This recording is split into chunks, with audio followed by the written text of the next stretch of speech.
Welcome students. आज हम लोग 2.1 एक्सरसाइज को स्टार्ट करेंगे। इसमें हम लोग सीखेंगे कि क्वेश्चन को टैकल कैसे करना है, उसको सॉल्व कैसे करना है। पिछले क्लास में हम लोग कॉन्सेप्ट सीखे थे। तो इसमें पहला क्वेश्चन जो आ रहा है, which of the following expression are polynomial in one variable and which are not, state reason for your answer. तो इसमें देखना क्या है कि आपको बताना है कि पॉलिनोमियल कौन सा है। तो पॉलिनोमियल होने के लिए शर्त है कुछ, जैसे कि उसका जो जितना भी अलजेब्रिक एक्सप्रेशन पॉलिनोमियल इक्वेशन दिखेंगे उसमें से जो भी हाईएस्ट डिग्री होगा उसको डिग्री कहते हैं, और डिग्री कभी भी इंटीजर फॉर्म में होगा, और वो इंटीजर निगेटिव नहीं होना चाहिए, डेसिमल में नहीं होना चाहिए, फ्रैक्शनल नहीं होना चाहिए, इरेशनल नहीं होना चाहिए। तो इसमें से मैं देख पा रहा हूँ कि फर्स्ट क्वेश्चन, फर्स्ट का फर्स्ट, सेकेंड और 5, ये फर्स्ट, सेकेंड और 5 ही केवल पॉलिनोमियल है। बाकी थर्ड और फोर्थ ये नहीं है। क्यों? क्योंकि रूट टी आपका जो हाईएस्ट डिग्री जा रहा है ये फ्रैक्शनल है, रूट में है, इरेशनल है। और इसके साथ साथ फोर्थ नंबर में y जो डिनोमिनेटर में दिया हुआ है 2/y, वो ऊपर जा कर के y टू द पावर -1 दे देगा। तो -1 मैंने क्या कहा कि पॉजिटिव इंटीजर होना चाहिए, नेगेटिव इंटीजर नहीं। तो इस कारण से ये पॉलिनोमियल नहीं है।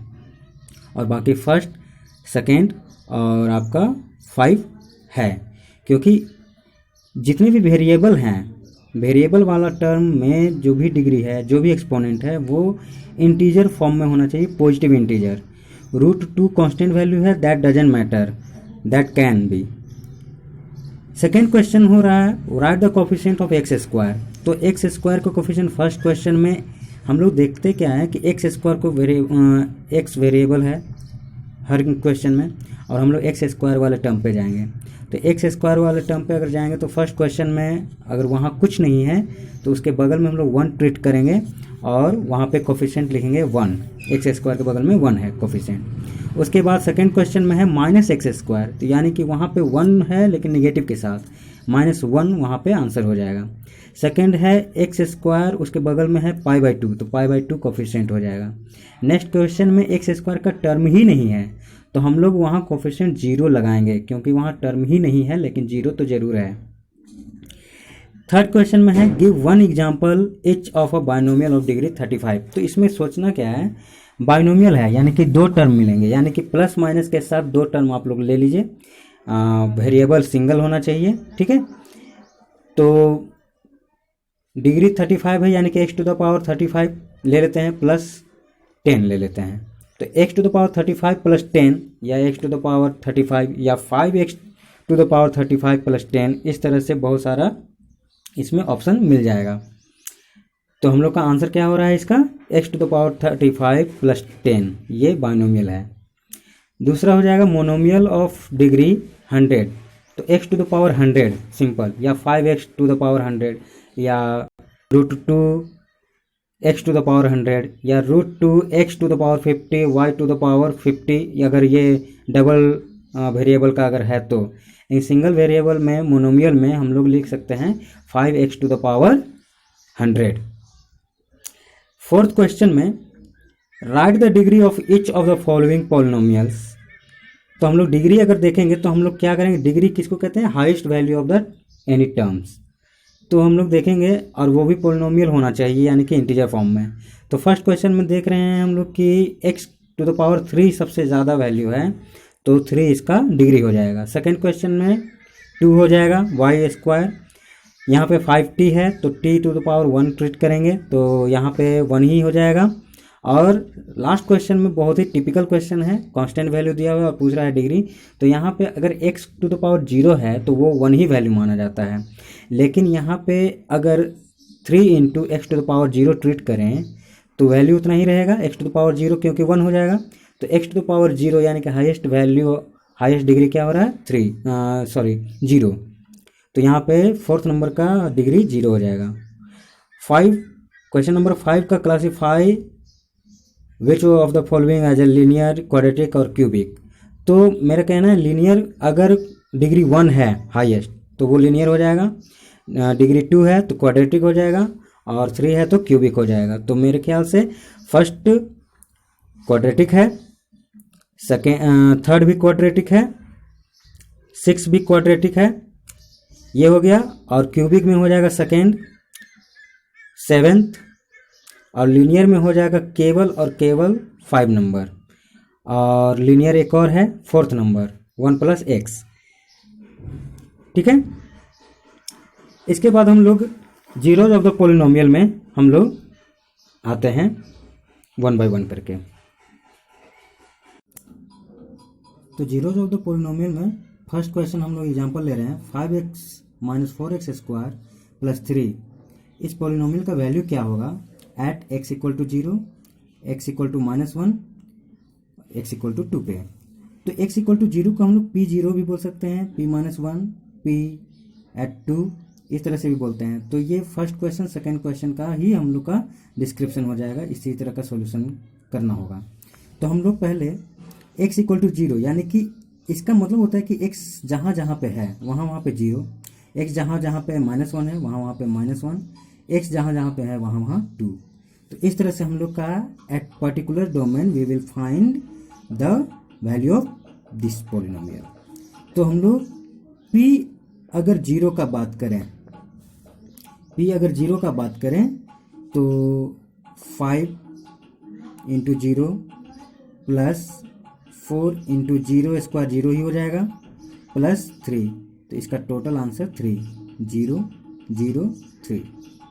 इसी तरह से अगर हम लोग देखें p2, p-1 आप निकाल लीजिएगा। तो p2 का वैल्यू अगर देखें तो 5 × 2 - 4 × 2⁻2 + 3 = 5 × 2 = 10 -4 2 2 4 4 4 16 +3 10 3 13 -16 -6 विल बी आंसर। तो ये क्या हो रहा है कि हम लोग एक पर्टिकुलर वैल्यू लेकर के पूरा पोलिनोमियल का वैल्यू निकाल रहे हैं। ये जीरोज ऑफ द पोलिनोमियल नहीं होगा, ठीक है, ये हम लोग पर्टिकुलर वैल्यू निकाल रहे हैं। जीरोज ऑफ द पोलिनोमियल ये कहेंगे कि पोलिनोमियल का टोटल वैल्यू 0 किस x के लिए आएगा, तो वही x का वैल्यू उसके लिए जीरोज कहलाएगा, यानी कि वही आंसर हो जाएगा उस पोलिनोमियल का। तो हम लोग नेक्स्ट क्वेश्चन पे पढ़ते हैं। Find the zeros of the polynomial px = 2x + 5। तो अब हम लोग जीरोज अगर निकालना चाह रहे हैं तो सबसे पहले 2x + 5 = 0, यानी क्योंकि हम लोग को पोलिनोमियल अब 0 होने वाला है, तो किस x के लिए ये टोटल वैल्यू 0 हो जाएगा। तो 2x = 5 को उधर ले जाएंगे तो -5, और x = -5/2, ये आंसर हो जाएगा। नेक्स्ट क्वेश्चन उसी तरह से क्या है, cx + d = 0, तो cx = -d हो जाएगा, और उसी तरह से x = -d/c, ये हमारा आंसर हो जाएगा। हम लोग जब भी खोजेंगे तो वो वेरिएबल का ही एक कोई पर्टिकुलर वैल्यू होगा। जैसे x है, अगर यहाँ पे y रहता तो y का वैल्यू निकालते हैं, z रहता है z का वैल्यू निकालते हैं। तो इस तरह से zeros of the polynomial verification भी आता है कि क्या x -1/2 के लिए x = -1/2 पे ये वैल्यू 0 हो रहा है, वेरीफाई करना है कि ये जीरोज है या नहीं। तो जीरोज रख करके देखेंगे जहाँ पे x है, जैसे पहला क्वेश्चन मैंने बनाया उसी तरह से बनाना है, ठीक है। तो आई थिंक कि आपको क्लियर हो गया होगा, इस तरह का क्वेश्चन अब आपसे हैंडल हो जाएगा, ठीक है। नेक्स्ट हम लोग रिमाइंडर थ्योरम को देखेंगे। रिमाइंडर थ्योरम में हम लोग क्या देखते हैं, जैसे कि हम लोग सीखे हैं कि कोई भी डिवीजन, जैसे 5 को अगर 2 से डिवाइड कर रहे हैं तो 2 2 4 रिमाइंडर 1 आ रहा है, तो ये रिमाइंडर ही हम लोग को फाइंड आउट करने का क्वेश्चन आ सकता है, या पूरी तरह से डिवाइड क्वोशिएंट निकालने के लिए। तो जैसा सिंपल डिवीजन होता है उसी तरह से हम लोग इसमें भी देखेंगे। लेकिन होता क्या है कि ये प्रोसेस लॉन्ग डिवीजन बहुत ही लेंदी प्रोसेस होता है। तो क्लास 9 के केस में रिमाइंडर थ्योरम एक बहुत ही बड़ा विकल्प है, एक शॉर्ट टाइम में रिमाइंडर निकालना, कि इस टर्म से इसको डिवाइड करने के बाद रिमाइंडर क्या आएगा। तो आफ्टर ऑल हम लोग को रिमाइंडर ही फाइंड करने के लिए आएगा। तो जैसे अगर हम लोग लॉन्ग डिवीजन से चलें तो x + 1 अगर हम लोग 3x² plus x minus 1 divide करते हैं, तो अगर हम लोग 3x², यहाँ पे x है, यहाँ पे 3x² है, तो एक x² बना देगा और 3 इसके साथ कोफिशिएंट आ जाएगा, तो आएगा 3x, और इसके साथ ये मल्टीप्लाई हो जाएगा 1 के साथ, तो आ जाएगा 3x, और ये अगर डिडक्ट हो रहा है तो क्या आ जाएगा -2x, और ये एक और टर्म उतर जाएगा -2x। अब इसके साथ -2 मल्टीप्लाई ऐड हो जाएगा, तो -2x और -2, ये टोटल टर्म आ जाएगा। -2 यहाँ से मल्टीप्लाई हो रहा है और -2x के साथ भी मल्टीप्लाई हो रहा है, तो ये सब्ट्रैक्ट होगा तो अपोजिट साइन के साथ, तो ये कैंसिल हो जाएगा, और माइनस प्लस माइनस का प्रोसेस हो जाएगा और रिमाइंडर 1 आ जाएगा। यानी कि यहाँ पे हो क्या रहा है कि आपका डिवीजन क्या दे रहा है आंसर 1। अब हम लोग देखते हैं कि इस तरह से इसका रिमाइंडर थ्योरम से रिमाइंडर क्या आ रहा है। तो x + 1, पहला चीज तो करना क्या है कि x + 1 जो भी डिवाइजर दिया हुआ है वो 0 से इक्वेट कीजिए, और x = क्या आ रहा है -1। अब ये -1 इसमें पुट कीजिए जहाँ जहाँ पे x है, तो क्या हो रहा है p at -1 = 3 - 1² -1 -1, तो ये क्या आ जा रहा है 3 - 1 -1, तो क्या आ जाएगा 3 माइनस माइनस प्लस, यानी कि माइनस के साथ 2 आएगा, 3 - 2 = 1। यानी कि जो लॉन्ग डिवीजन से हम लोग का इतना टाइम लग रहा था, हम लोग तुरंत ही इससे कैलकुलेट कर लिए। तो यही है रिमाइंडर थ्योरम। ये बहुत ही बड़ा अच्छा कंसेप्ट है, इसके साथ हम लोग टाइम बहुत ही बचा पाते हैं डिवीजन से की अपेक्षा। ठीक है,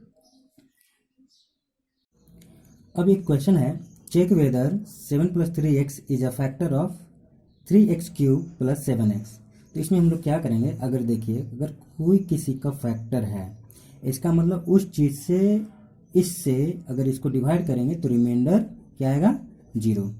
फर्स्ट कंडीशन यही है, रिमाइंडर 0 आना चाहिए। तो हम लोग रिमाइंडर थ्योरम से ही चलते हैं। 7 + 3x = 0, तो x = क्या आ जाएगा, 7 को इधर लेके जाएंगे तो -7, और 3 मल्टीपल में है तो डिवाइड कर जाएगा -7/3। अब इस x के वैल्यू पे इसको चेक करेंगे कि ये 0 आ रहा है कि नहीं, तो हम लोग p - 7/3 = चेक करेंगे 3 - 7/3 का क्यूब प्लस 7 - 7/3, तो ये आ जाएगा 3। 7 का क्यूब आ जाएगा आपका -7 गुना -7 गुना -7, इसी तरह से 3 गुना 3 गुना 3। ठीक है, इसी तरह से प्लस माइनस माइनस, यहाँ भी प्लस माइनस माइनस बाद में देखेंगे। 7 × 7 = 49/3। तो इसके बाद यहाँ पे देखिए 7 × 7 = 49, 49 × 7 = 7 × 9 = 63, 7 × 4 = 28, और 6 कितना आ जाएगा 3 4, और माइनस के साथ इंटू 3, और 3 × 3 × 3 -49/3, तो 1 3 तो कैंसिल हो जाएगा। दूसरा, अब इसके बाद का जो कैलकुलेशन है ये आपका -343 माइनस, अगर हम लोग एलसीएम लेंगे, यहाँ 3 3 = 9 आ जाएगा, 9 और 3 का एलसीएम हम लोग का 9 ही आएगा, तो 9 के, तो यहाँ पे भी क्या आ जाएगा 49 × 3, क्योंकि 9 अगर आ रहा है तो 3 3 = 9, तो 3 यहाँ पे 1 मल्टीप्लाई करेगा, और एलसीएम क्या है हम लोग का 9, तो -343 माइनस 3 9 = 27, 3 4 = 12, और 2 14, तो क्या आ रहा है हम लोग का आंसर 7 3 10, 4481931 4 - 9। अब यहाँ से क्या आ रहा है 9, ये समथिंग कुछ वैल्यू आएगा, ये 0 टोटल आ नहीं रहा है, या देखते हैं 3 नहीं, पूरी तरह से नहीं कट रहा है। इसका मतलब क्या हो रहा है कि इसका आंसर 0 नहीं आ पा रहा है, इसका मतलब ये फैक्टर नहीं है। No it is not a factor.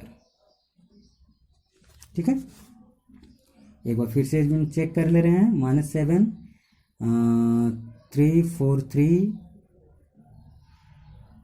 ये हो जाएगा, फिर यहाँ पे आ जाएगा आपका 3, एक कैंसिल हो जाएगा, तो 9 9 3 का एलसीएम 9 हो रहा है, 3 9 जा 27, तो यहाँ पर एक दूसरे को कैंसिल कर ही नहीं रहा है, तो आएगा कुछ ना कुछ वैल्यू आएगा, यानी कि R 0 नहीं है, तो ये फैक्टर नहीं है। ठीक है, तो इस तरह से हम लोग का एक्सरसाइज भी बन जाएगा। जितना भी बेसिक क्वेश्चन है उसको आप बनाइएगा, और पहले एग्जाम्पल उसके बाद एक्सरसाइज ट्राई कीजिएगा, बनेगा। ठीक है, अब factorisation by splitting middle term हम लोग नेक्स्ट एक्सरसाइज इससे सॉल्व कर पाएंगे। तो हम लोग इसमें देखेंगे क्या कि फैक्टराइजेशन मिडिल टर्म को बाइफरकेट करने पे, स्प्लिट करने पे बनाएंगे। जैसे यहाँ पे सोचना क्या है कि पहले तो इस फर्स्ट टर्म और लास्ट टर्म को मल्टीप्लाई करेंगे, और ये आपके माइंड में होना चाहिए। तो 25 जा 100 एक्स स्क्वायर ये आएगा, और 100 एक्स स्क्वायर को इस दो तरह से डिवाइड करना है ताकि उसका एडिशन या सब्ट्रैक्शन 25 -25 आए। तो हम लोग देखिए -20 और -5 ये आ जाएगा, माइनस प्लस प्लस ऐड हो जाएगा, और -25 आ जाएगा, -25 आ जाएगा, और इसका प्रोडक्ट भी प्लस में आ जाएगा 100। तो आई थिंक हम लोग करेक्ट जा रहे हैं। तो 5x स्क्वायर -20x - 5x + 20 ये ले लिए, यानी कि इस टर्म को हम लोग ऐसे भी लिखेंगे तो कोई हर्ज नहीं है, कोई तकलीफ की वाली बात नहीं है। तो 5x कॉमन लिए तो x बचा, और 5 4 जा 20 4 बचा। अब माइनस कॉमन लिए -5, तो यहाँ पर भी बचा x - 4 कॉमन लिए हैं, -5 दोनों तरफ से कॉमन लिए हैं, तभी x - 4 बचा है। इसी तरह से x - 4 दोनों में है, तो उसको कॉमन लिए, तो ये टर्म और ये टर्म बचा, तो 5x - 5, तो ये हमारा फैक्टर आ गया। यानी कि फैक्टराइज हम लोग किए, इस टर्म को हम लोग 2 फैक्टर के रूप में, 2 मल्टीपल के रूप में हम लोग लिख सकते हैं। तो इसी तरह से क्वेश्चन और बनते चला जाएगा। जैसे एक और क्वेश्चन हम लोग लेते हैं, x स्क्वायर -10x, इसको ले लीजिए -7x + 10, ये क्वेश्चन है। अब इसको बाइफरकेट करेंगे, तो इसका मल्टीप्लाई क्या हो रहा है 10x स्क्वायर, और इसको 2 तरह से डिवाइड करेंगे, तो -2 और -5, और इसका एडिशन -7 भी आ रहा है। तो हम लोग क्या ले लेंगे, x स्क्वायर -2x - 5x, 2 भी ले सकते हैं पहले, या 5 भी ले सकते हैं, कोई हर्ज नहीं है उसमें, + 10। अब इसमें क्या कॉमन ले रहे हैं, x कॉमन लेंगे तो x - 2 अंदर बचेगा, -5 कॉमन लेंगे तो x - 2 भी अंदर बचेगा। तो x - 2 अब दोनों में शामिल है, तो इसको भी कॉमन ले सकते हैं, x - 5 अंदर बच जाएगा। तो इस तरह से फैक्टराइजेशन के थ्रू निकल सकता है। तो आई होप कि नेक्स्ट एक्सरसाइज आपका बन जाएगा। आज तक के लिए इतना ही, मिलता है नेक्स्ट क्लास। Thank you.